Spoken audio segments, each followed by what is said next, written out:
السلام علیکم 10th class, کیسے ہیں آپ لوگ؟ ہم مطالعہ پاکستان کا باب نمبر 6 پڑھ رہے ہیں، جس کا عنوان ہے ذوالفقار کا دور حکومت۔ جیسا کہ آپ جانتے ہیں کہ لیکچر نمبر 1 میں آپ جان چکے ہیں کہ 20 دسمبر 1971 تا 5 جولائی 1977 ان کا دور حکومت تھا۔ 1971 سے 77 کے دوران معاشی اصلاحات کے جو اہم پہلو تھے، اس کا پہلا پہلو جو ہے وہ آپ پڑھ چکے ہیں، سندوں کو قومی تحویل میں لینا۔ اب دوسرا پہلو ہے بینکوں اور بیمہ کمپنیوں کو قومی تحویل میں لینا۔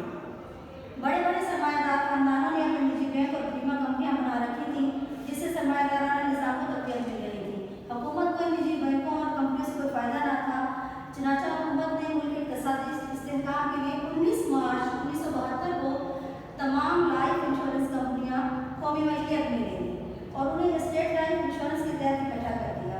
1 جنوری 1974 کو شیڈولڈ بینک قومی تحویل میں لے لیے گئے۔ ان سے بینک ملازمین کے حالات بہتر ہوئے اور حکومت کو اقتصادی یعنی مالی لحاظ سے بہت فائدہ پہنچا اور روپیہ عوامی فلاح و بہبود پر خرچ ہونے لگا۔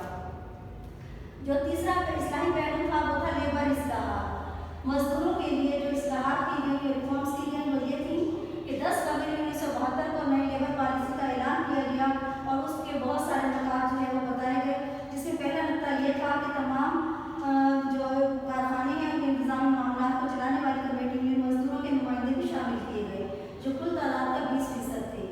اس طریقے سے مزدوروں کو اختیار مل گیا کہ کارخانے کے حسابات اور سٹوروں کی جانچ پڑتال اپنے نمائندوں کے ذریعے کر سکیں۔ دوسرا ان کو جو فائدہ دیا گیا کہ مزدوروں کو ہر سال ایک تنخواہ کے برابر بونس دینے کا اعلان کیا گیا، پیداوار میں اضافے کی صورت میں مزید خصوصی بونس دینے کا بھی اعلان کیا گیا۔ کارخانوں میں کام کرنے والے مزدوروں کے اوقات کار کو نئی شکل دی گئی۔ ان سے پہلے ایک ہفتے میں 54 گھنٹوں کے بجائے 48 گھنٹے کام لینے کی پابندی عائد کی گئی۔ اگر آپ اپنی مرضی سے اوور ٹائم کریں گے تو ان کو زائد معاوضہ دینے کی شرط عائد کی گئی۔ مزدوروں کو حقوق دیے گئے کہ بڑھاپے میں پینشن، بیمہ اور گریجویٹی کا حقوق حاصل ہوں گے۔ سماجی تحفظ کی ترغیب کے تحت طبی امداد کی سہولتوں کے لیے مزدوروں کی تنخواہ سے کٹوتی نہیں کی جائے گی، یہ رقم ادا کرنا مالکان کی ذمہ ہوگی۔ ہر مزدور کو رہائشی مکان اور تعلیمی سہولتیں مہیا کی جائیں گی۔ ہر کارکن کا طبی معائنہ لازمی ہوگا۔ کم از کم ایک بچوں کو کارخانے کی طرف سے میٹرک تک کا تعلیم کا انتظام مفت ہوگا۔ ٹریڈ یونینز کے ذریعے مزدوروں کے جھگڑے نپٹانے کے لیے صنعتی روابط کمیشن قائم کیا گیا۔ اس سلسلے میں جونیئر عدالتیں قائم کی گئیں۔ اس طرح مزدوروں کو اپنا مقدمہ خود لیبر عدالت میں لے جانے کا حق مل گیا۔ مزدوروں کو ملازمت کا تحفظ دینے کے لیے میل مالکان پر ایک پابندی عائد کر دی گئی کہ وہ مزدوروں کو برطرف کرتے وقت واضح اور ٹھوس وجوہات بیان کریں تاکہ ناجائز برطرفیوں کی روک تھام کی جا سکے۔